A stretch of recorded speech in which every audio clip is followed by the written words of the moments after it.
Olá, seja bem-vindo a mais uma aula, né, da nossa disciplina Teoria Literária.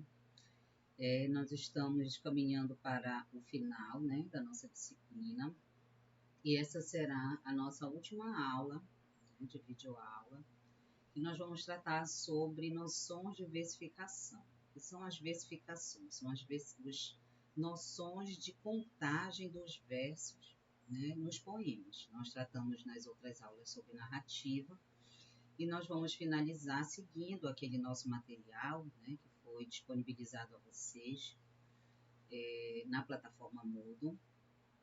Então, lá na última unidade, ela vai tratar sobre as noções de versificação dos poemas, né? Então, eu fiz aqui uma pequena aula para fazer essa demonstração para vocês, né? E lembrando também que essa nossa aula, ela será referente para a nossa segunda avaliação, né? A aula passada vai fazer referência à segunda atividade e essa é a nossa segunda avaliação. Então, lembrando que no poema nós temos uma caracterização que é o eu lírico, né? O eu lírico que seria o eu do poeta, né? Ou então quem é o autor, né? Quem narra a poesia, quem escreve, quem tem os sentimentos dentro do texto, né? Diferente do texto narrativo, em que existe um autor e um narrador, aqui nós temos um eu lírico, que valoriza-se a subjetividade do eu, do sujeito poético, né? O que é o ser subjetivo? É algo que vem do sentimento, né? Não é algo que é denominado, né? É algo que que traz uma relação poética, subjetiva, não de determinação. Então, manifesta os seus sentimentos, as suas emoções, a sua visão particular do mundo. Então, o poema, ele é um texto extremamente poético e extremamente voltado para o ser interior do poeta, né, ou do autor. A linguagem reflete essa subjetividade através de combinações surpreendentes, formadas pelas palavras, ao nível dos significados, dos sons e do ritmo, né? Então, além do poema trazer toda a sua forma, né, que são as formas de versos e estrofes, ele também vai trazer rimas, né, que nós já conhecemos que a maioria dos poemas, ele vai trazer essa voz, esse som rimado dentro do texto. Claro que isso não é uma regra, né? Há exceções também de poemas em que não necessita, né, ter uma rima, né? Nem todos os poetas tratam o texto dessa forma, né? Isso vocês verão lá no outro momento da nossa literatura. Os textos líricos podem ser escritos em versos ou em prosa poética, né? Em versos que são formato de poema, né? E prosa que são o formato com parágrafos, né? Então, nós podemos escrever um poema em parágrafo? Podemos, que vão ser chamados de prosa poética. Então, nós podemos escrever um texto poético, uma narrativa poética, né? Através de um texto em versos, não, em parágrafos, que são chamados de prosa poética. Os textos em versos e estrofes são chamados de poema. Então, o que são os versos dentro de um poema, né? Cada linha de um poema que pode ter ou não um sentido completo. Então, cada linha vai trazer uma inicial deste verso, desse poema. Então, às vezes, o primeiro verso ele pode representar até mesmo o título do poema, né? Então, a partir do primeiro verso, o poeta, o eu lírico do poeta já começa a dizer o que ele quer dentro do texto. Versos com sentido completo. Em todas as ruas te encontro, em todas as ruas te perco, né? E os versos sem sentido completo. Na ponte, uma fogueira calma, né? Então, são versos livres que nós chamamos. São versos simples que pode trazer várias ideias, né? Na ponte, na fogueira, então ele não traz um sentido para quem lê, um sentido completo, diferente do outro, em que ele diz que nas ruas ele se encontra, nas ruas ele se perde, então ele traz um sentido dentro da frase, né? Ou dentro do verso. Então, nós vimos que dentro do texto poema, né, ele é composto de versos e estrofes. Os versos são essas linhas, né, que elas podem ou não ter um sentido completo. Já as estrofes, elas são conjuntos de versos, conjuntos de linhas, né, que podem vir ser 3, 2, 4, né, dependendo de como o poeta, o eu lírico, defende o seu texto. Então, é um conjunto de versos separados por um espaço, que tem uma designação diferente em função de números e versos. Então, um verso é chamado de monóstico, 2 versos dístico, 3 versos terceto, quarteto, né? Então, assim por diante. Então, cada número de verso vai trazer uma relação para dentro do poema, né? Isso era muito importante nos gregos, por exemplo, nos primeiros escritos do texto poético, do texto poema, porque o texto ele precisava trazer essa forma, ele precisava ser escrito dessa forma, né? Por exemplo, os Lusíadas, ele é um texto enorme, né, do Camões, e ele é todo escrito em versos decassílabos, que são versos decassílabos, que se tem 10 sílabas, né? E as estrofes, a maioria das estrofes também são de 10 versos, então são décimas. Então já pensou o livro inteiro, né? Um texto inteiro que também é uma narrativa épica, né? Escrita de uma forma de poema, toda escrita em 10 versos e 10 estrofes, né? Então eles se preocupavam com essa forma, isso fazia parte da composição, da escrita do poeta. Então, agora há pouco eu falei sobre as estrofes, né? Que elas podem ter até 10 estrofes, né? E essa relação da estrofe existe também das classificações das sílabas. Lembra que eu disse do verso decassílabo, que foi escrito por Camões? Então, são a metragem das sílabas que compõem um verso, né? Então, os versos classificam-se quanto ao número de sílabas, né? Então, um verso ele pode ter uma sílaba, né? Por exemplo, A é uma sílaba. Um dissílabo, né? Que pode ser amor, por exemplo. Pode ser um verso livre, que nós chamamos de com 12 sílabas. Né? Pode ser decassílabos, que são 10 sílabas dentro de um verso. Então, o verso, o poema, ele é composto, como nós vimos, de versos. Os versos têm as suas sílabas, né?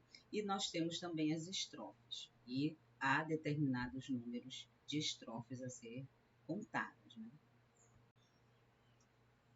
Então, dentro dessas sílabas, né, e nesses versos, nós vamos ter ao final das sílabas as rimas, né, normalmente formadas por finais de sílabas, né? Então, as rimas, elas são a união de várias sílabas iguais ou de sons parecidos. Então, corresponde de sons no poema, que não sendo indispensável, contribui para o ritmo e a expressividade do texto, né? Então, a rima ela traz uma sonoridade, ela traz uma expressão, por exemplo, as pontuações dentro de um poema eles são importantes, exclamações, interrogações, vamos dizer, travessões, todas esses componentes que compõem o poema, eles são importantes, né? Porque são eles que vão dar essa expressividade, trazer expressão, trazer voz, trazer um som para dentro do poema. Os versos que rimam chamam-se versos rimados. Os versos que não rimam são soltos ou brancos, né? Versos brancos, versos livres, rimas livres. Então, a rima ela tem designações diferentes. Consoante. O esquema das suas combinações é um esquema rimático. Então, vamos ver o poema. O poeta é um fingidor, finge tão completamente, que seja fingir que é dor, o que deverás ser. Então, uma rima cruzada. Os versos rimam alternadamente. Então, nós vamos contar assim, né? No primeiro verso, que é o poeta é um fingidor, a última sílaba do verso é dor, né? E que ela vai combinar com o quê? Com o terceiro verso, que chega a fingir que é dor. Então, o fingidor rima com dor.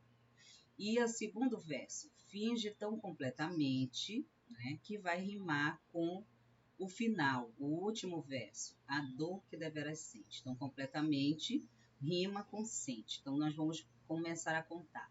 Dar uma contagem, uma designação, né, para essas sílabas, para essas consoantes, que chamamos de cruzadas. Então, a primeira, fingidor, A. Uma segunda, mente, que é B, que vai novamente trazer a mesma sonoridade do do, então vai ser A novamente, e a B, porque ela vai trazer uma sonoridade que vai rimar com completamente. Então, se tivesse mais um do, né, um outro verso seria A novamente. Né? Ah, mas não tem mais A, não tem mais dor nem mente, mas tem outra rima. Qual seria? Seria outra sílaba, seria C.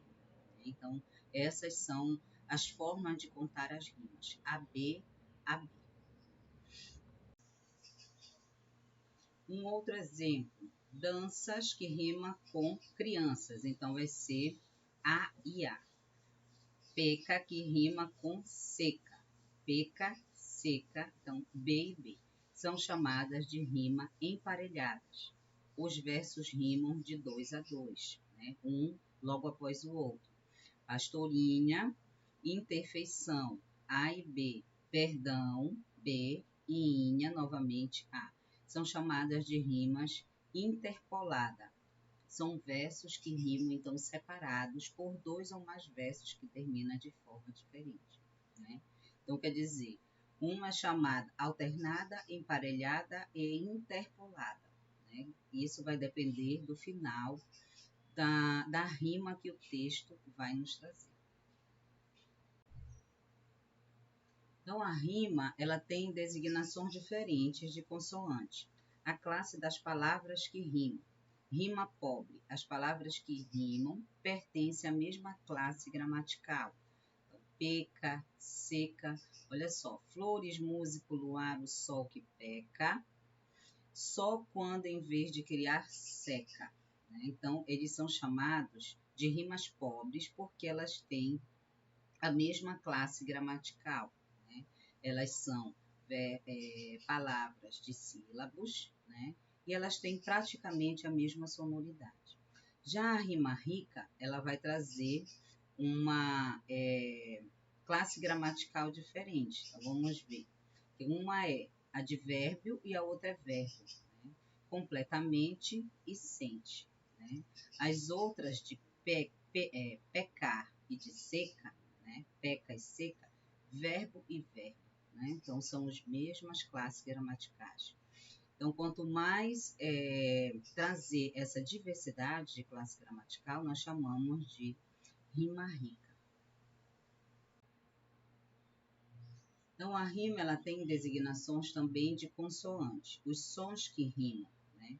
Rima toante, que rimam apenas as vogais tônicas, como melodia e poesia. Né? Se vocês forem fazer a tônica, melodia o dia é a sílaba tônica. E a rima consoante é a correspondência completa dos sons a partir da vogal. Né? Futuro e duro. Né? Elas não são tônicas, né? Vogais tônicas, mas elas são consoantes de um mesmo tom, né? De uma mesma vogal. Então, o metro é a medida do verso. Né? Quando nós vamos fazer a contagem dos versos, nós vamos começar a pensar em uma metrificação. Então, o estudo do metro chama-se metrificação. E escansão é a contagem dos sons dos versos, as sílabas métricas ou poéticas, né? Diferem as sílabas gramaticais em alguns aspectos. Contam-se as sílabas ou os sons até a tônica da última palavra de um verso. Por exemplo, amo-te, ó cruz, no vértice firmada. 10 sílabas. Então, nós vamos contar o A, o Mó, o Té, o Ó, porque ele é tônico, então ele vai ser separado, cruz junto, nó, vértice, né, separa-se com sílabas comuns, e firmada, né? Então, quer dizer, essa última sílaba, como ela não é tônica, ela não vai ser contada, por isso que ela só tem 10 sílabas. E o de esplêndidas igrejas. Então, o de, o esplêndidas, separadas normalmente, como nós conhecemos. O igreja, né? Por que o I está separado? Porque o I, ele é tônico. Toda sílaba que é tônica, ela tem exclusividade. Se a última sílaba do verso não for tônica, ela não é contada. Então, por isso que elas são formadas de 6 sílabas, né? Vejam lá, e as breves, né? Então, o E, as breves. Por que o e as estão juntas? Porque o E, ele não é tônico. Se fosse as breves, aí seria contado como 3 sílabas. 3 sílabas ainda assim seriam 2, né? Porque o breves, o vez não é uma sílaba tônica. Então, toda vez que o último verso não for tônico, nós não iremos contar. Então, para ficar melhor esclarecidos, vamos ver no exemplo, né? Tipos de verso. Há um número de sílabas métricas em determinado verso. Podem ser atribuídos pelos nomes. Dodecassílabos, que são 12 sílabas. Então, olha como eles fazem a contagem, né? Inspirado a pensar em teu perfil divino, né?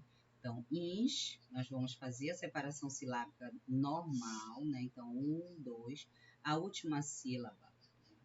Divino, né? Divino, a última sílaba não é contada porque ela não é tônica. Decassílabos, né? Não tens que sais de que learmos dente, né? Então, o não, ele vai ser monossílabo, 1, tens, o 2, que as, 3, dar, 4, né? Que sais, daqui, learmos, né? Lea, mo, ardentes. O dente, o do T, né, no caso de ardente, não conta porque ele não é tônico. Então, o outro, decassílabos, encassílabos, são 9 sílabas. Redondilha maior ou heptassílabos, que são 7 sílabas.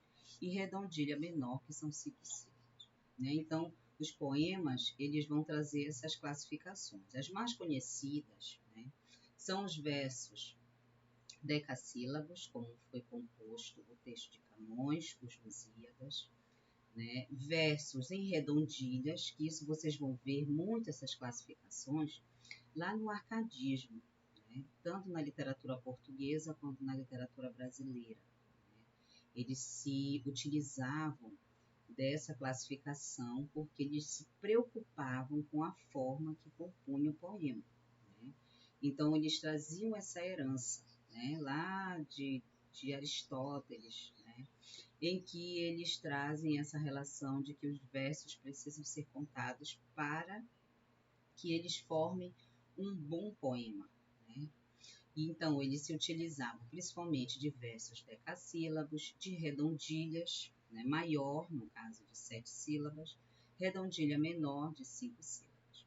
E também nós vamos conhecer um poema, a forma de um poema chamado de soneto. O soneto, ele compunha de 3 versos, né?